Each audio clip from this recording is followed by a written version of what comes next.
Okay, let's talk about the acyanotic congenital heart defects. So, what we have is acyanotic congenital heart defect (CHD) is two types of. One is mixing of left and right arterial blood, that is left to right shunts, and obviously the other one is obstructive lesions. The obstruction is due to narrowing, that means coarctation of aorta. Now, let's talk about the different types. Oxygenated blood mixes with the deoxygenated blood, so no sinuses in these cases. That is atrial septal defects. So atria, we have the atria, and the pressure of atria, left atria is more than the right, so the blood comes this way. So no sinuses. Ventricular septal defect, the most common one. So the same thing here I can say in this case, left to right. And the patent ductus arteriosus. What does it mean? It means that this is the normal sketch. Here comes the aorta, blood goes out. Here comes the pulmonary artery, where also blood goes out.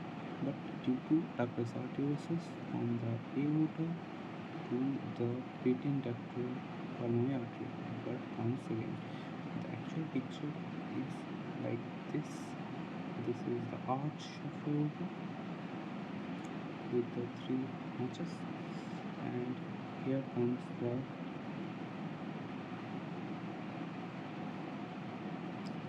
pulmonary artery.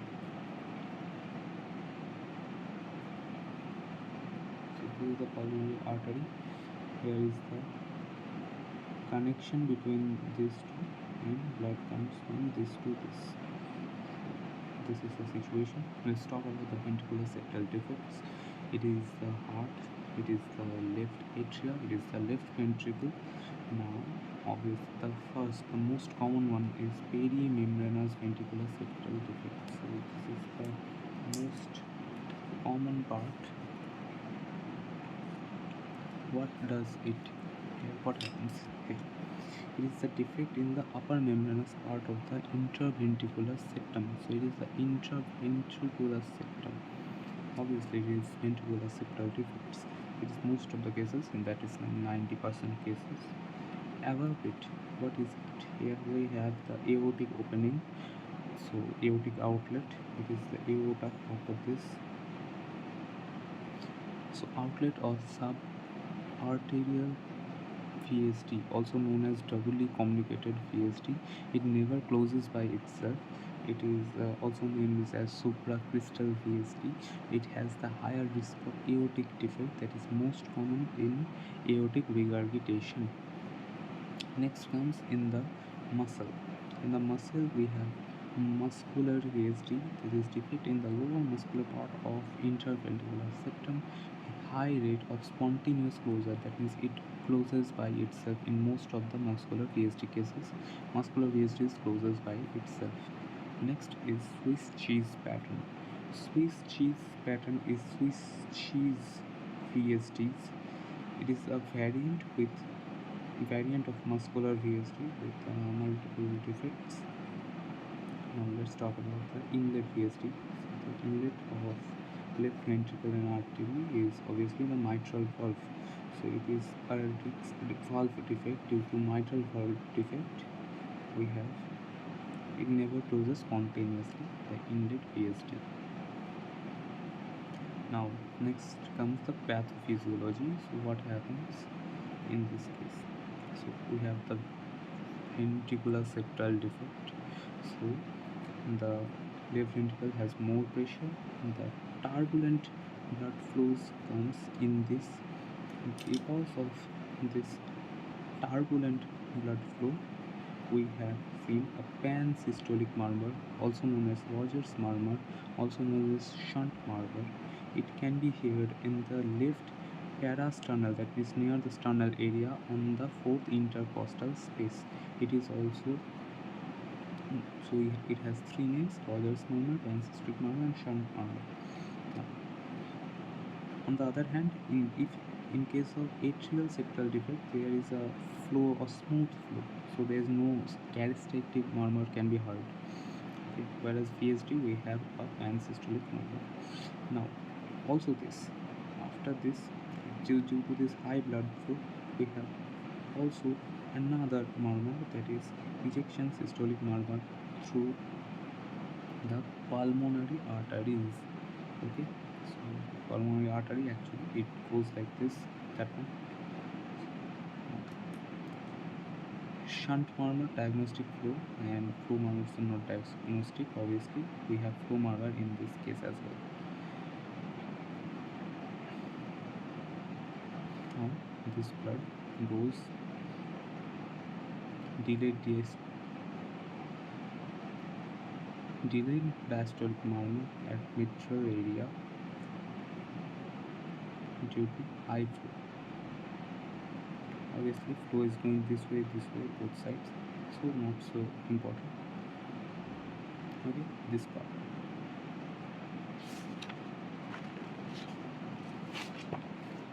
Let's talk about the X-ray findings.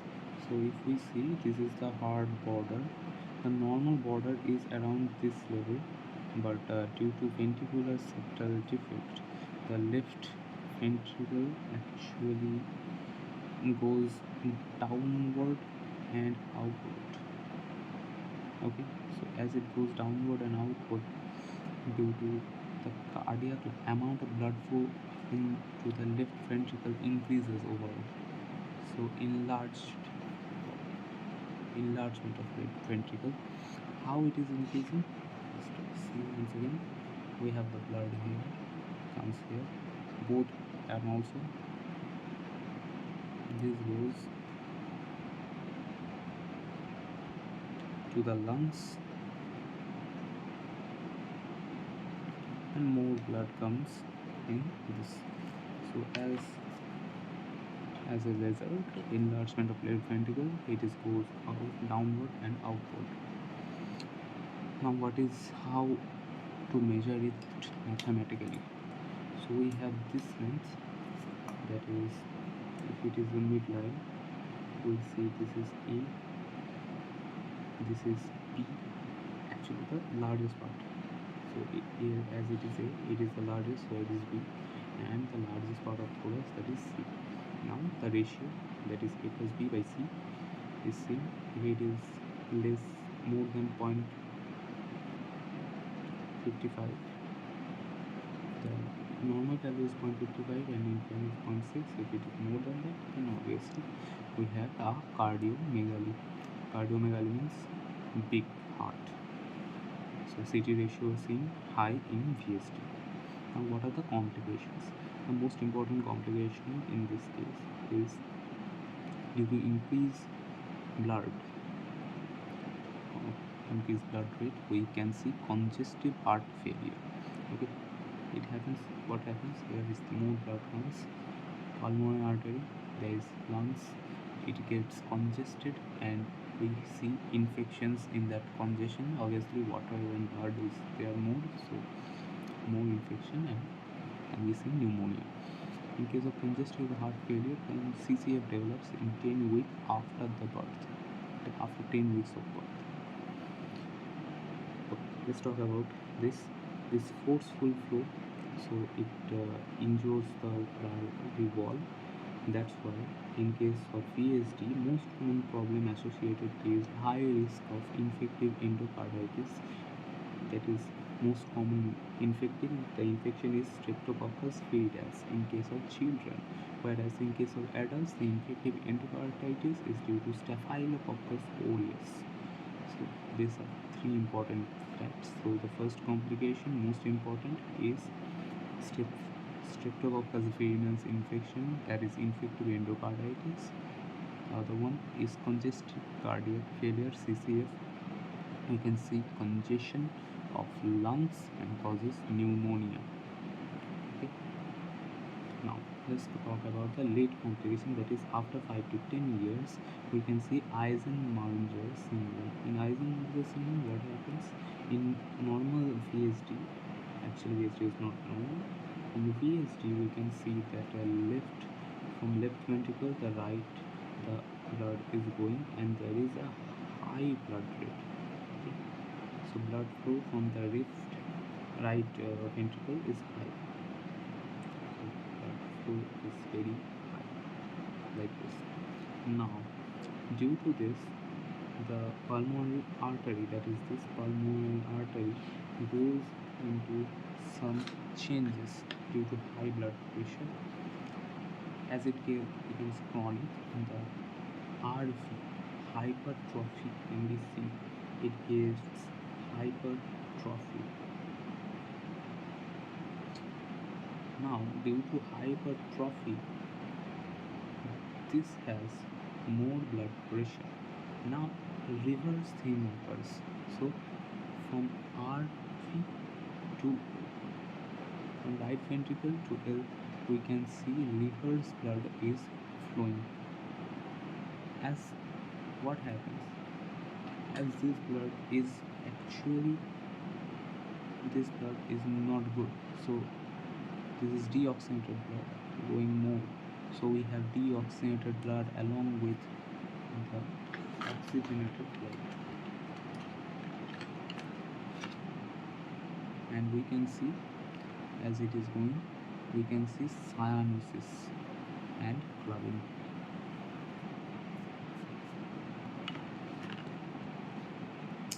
As we have right going deoxygenated blood more causing cyanosis and clubbing.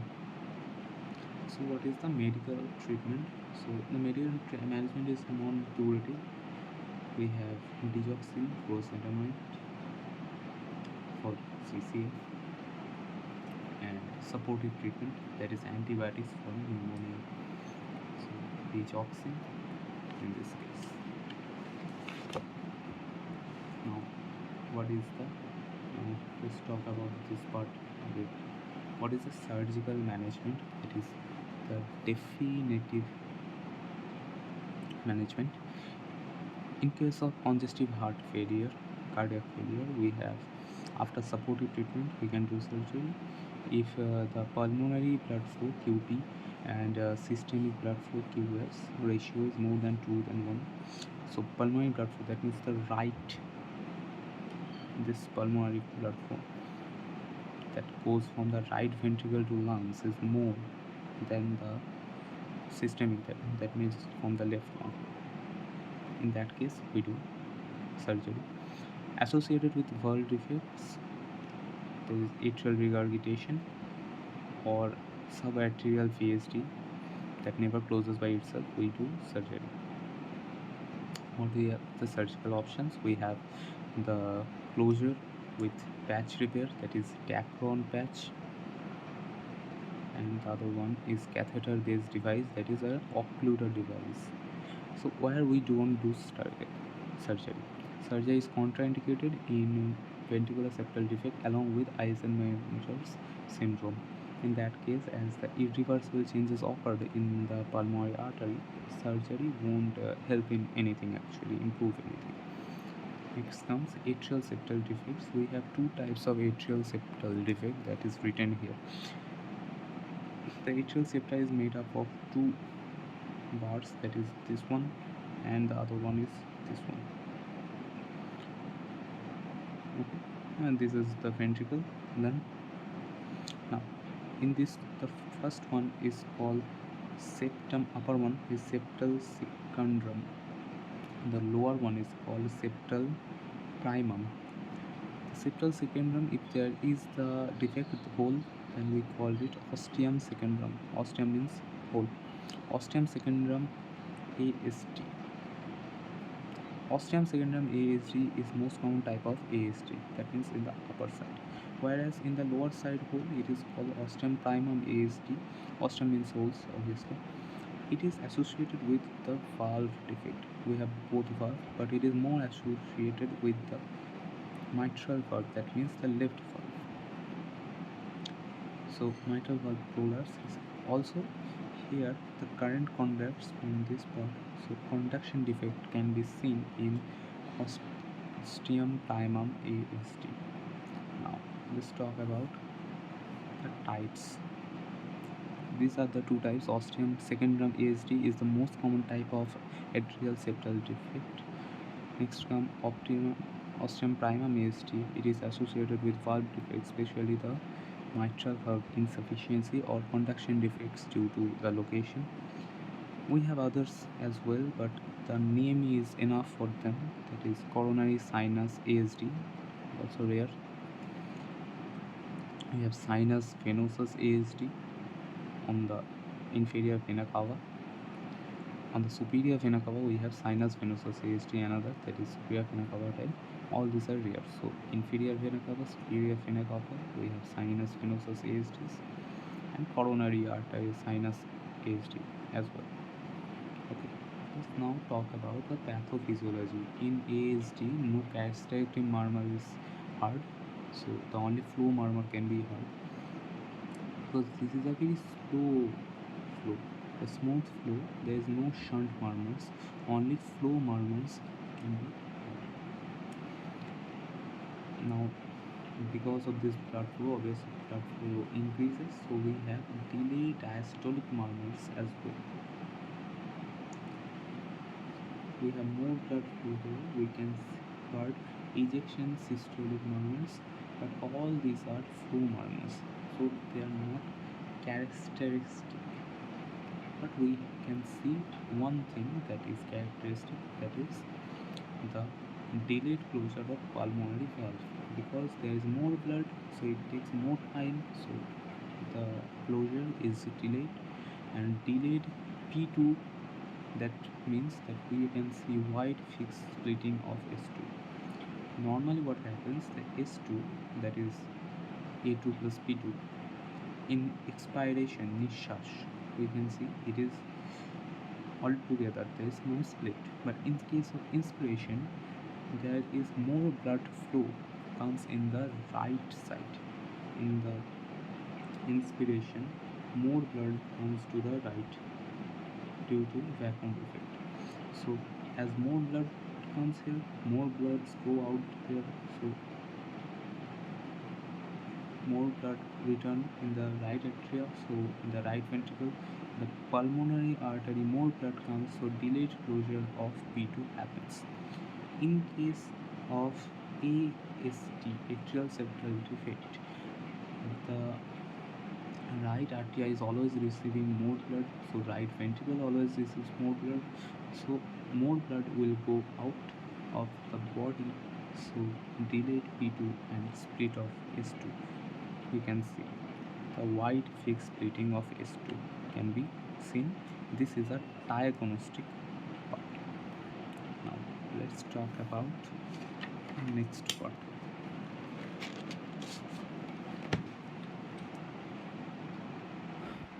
What are the ECG findings?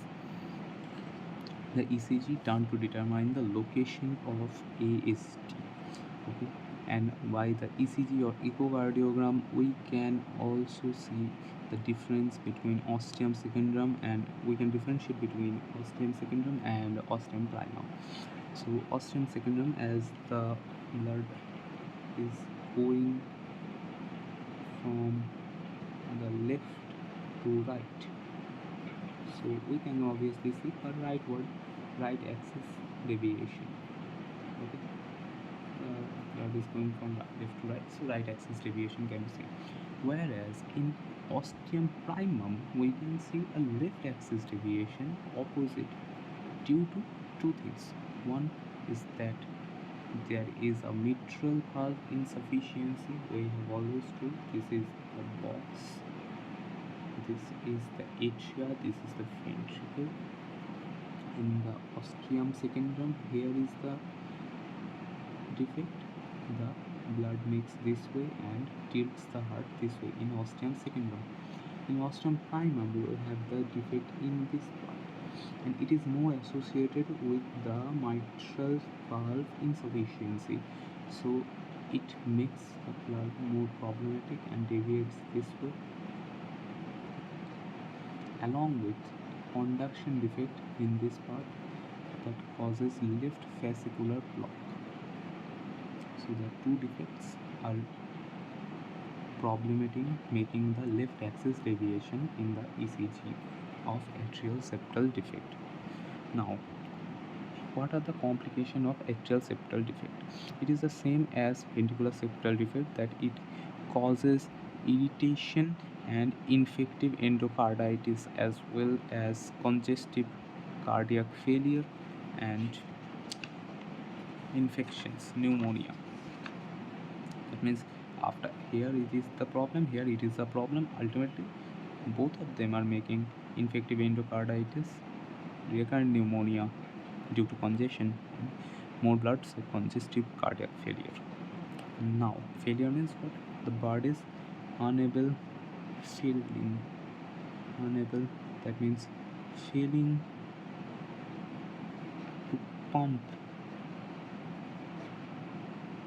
blood out due to so much blood, due to so much blood.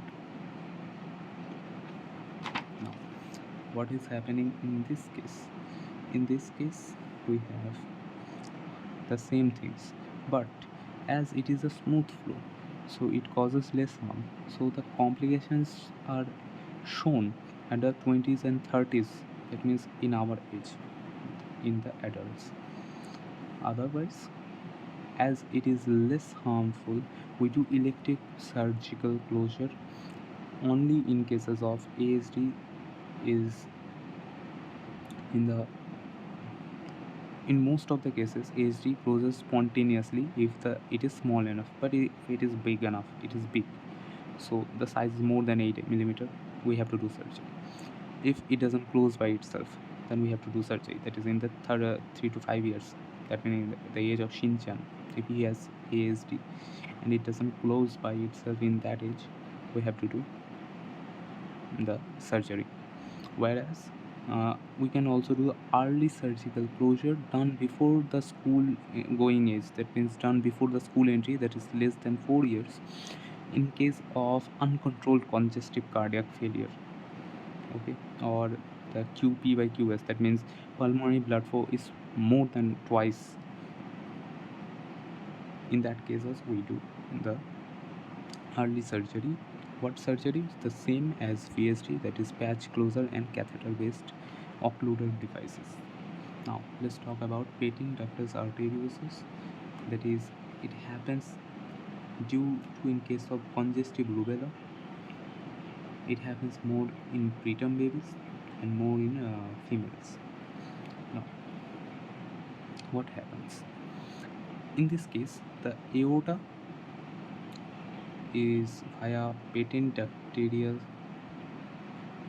This ductus arteriosus in the intrauterine life provides the blood, but after birth, if it still persists, then from the aorta, that is from the left, the blood comes to the right, that is pulmonary artery, and it causes a turbulent flow, and it happens continuously, large pressure difference between these two, shunt murmurs and parasternal, that means near sternal area.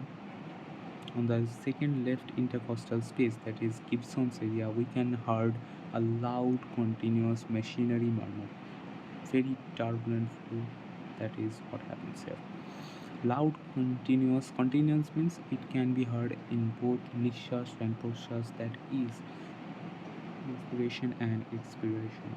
Now let's talk about the complications. So obviously, in the same way, in other way, we have the congestion, okay, due to high blood flow in the lungs first. So we can, due to congestion, we have infection, that is pneumonia, and due to more blood in, so blood heart is failing to pump out the blood, so congestive cardiac failure. On the other hand, we can have Eisenmenger syndrome in this case as well. Eisenmenger syndrome was a late complication in case of ventral septal defect. The same here happens patent arteriosus. It is as well as the ventral septal defect happening in the outlets. So it is same as ventral septal defects happening in the outlets. So the same problems. So what happens that this patent arteriosus, what we have that as a late complication, this blood pressure increases and this deoxygenated blood flows through the descending aorta. So the ascending aorta that flows half and far, they are normal pink, but in the descending aorta we can see cyanosis.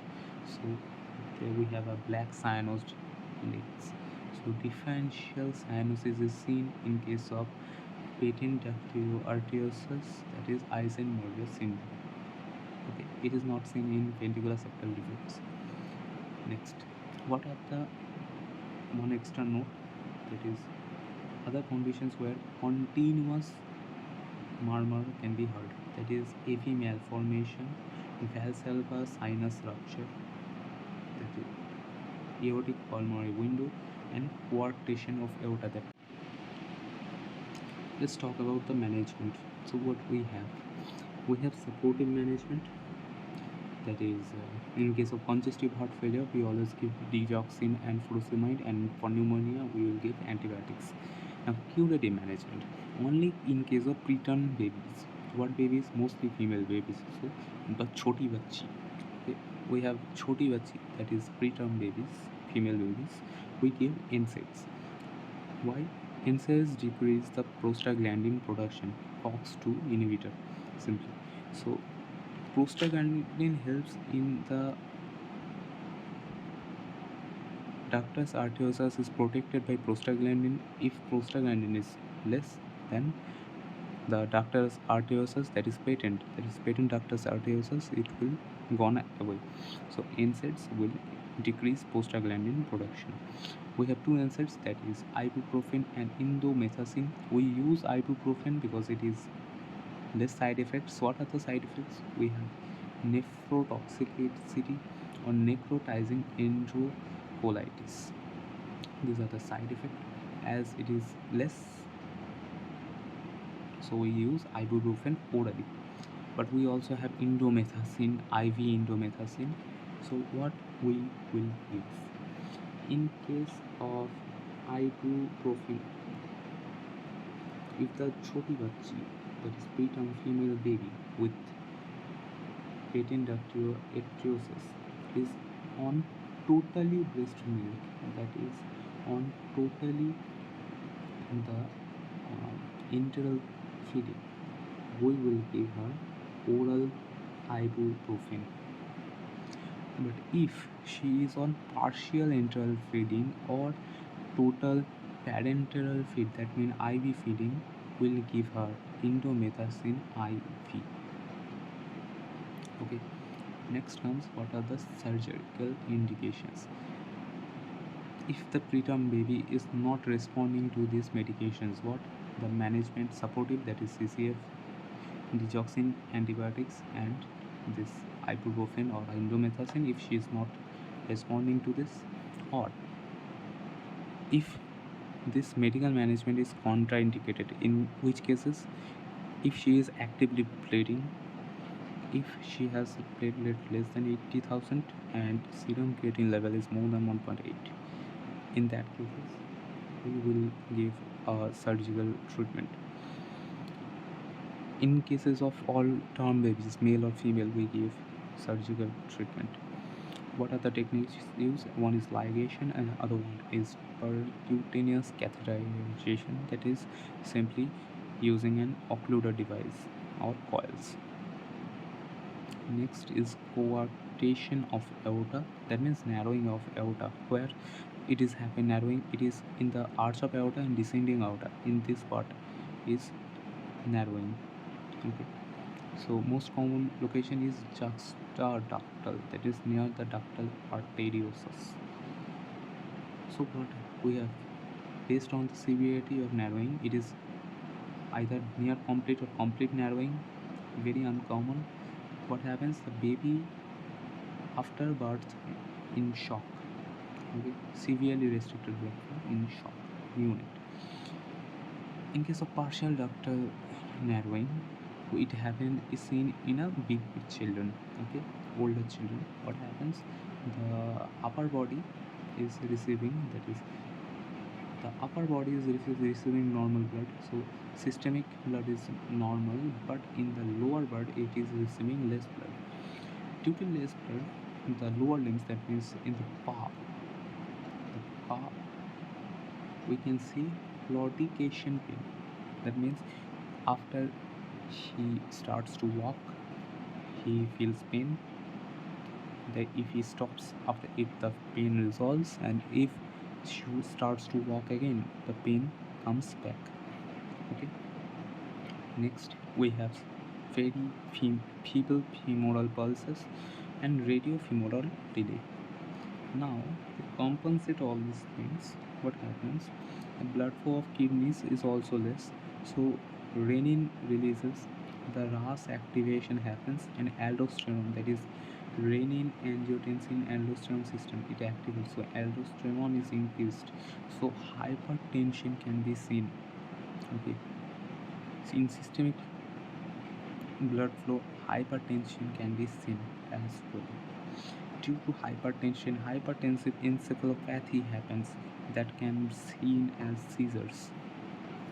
Now, let's talk about the findings.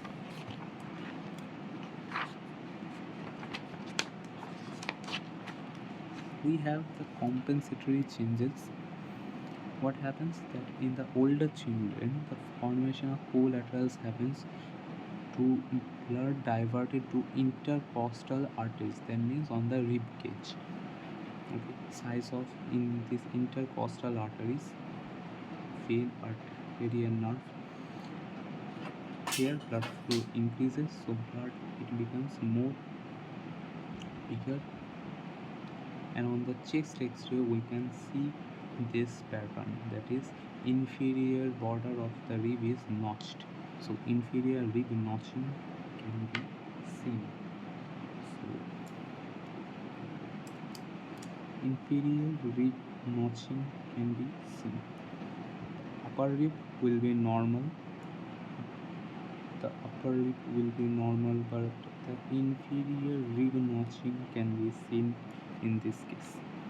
Okay, the other thing happens in normal chest x-ray. This is the normal chest x-ray. There is a right artery, right this is left ventricle, left atria, this is superior vena cava, this is superior vena cava, and this is the aorta and other arteries. Now in case of coarctation, we have this narrowing, and we can see this 3 sign in this case. So it is named as 3 sign. In case we have C, this is the 3 sign. Okay. On the other hand, this happens as this is also a 3. So if we give a barium meal to this patient, that is barium contrast X-ray is done, then the esophagus is whitened, and in the esophagus what we can see, this is as an E sign on the esophagus, that is on the esophagus we can see an E sign, that is a reverse 3 sign on barium swab. So this is the findings on the chest X-ray for the coarctation of aorta. Now what is the treatment? Treatment is angioplasty, that means we will put a balloon, dilate it, and along with we can do a stenting. That's it.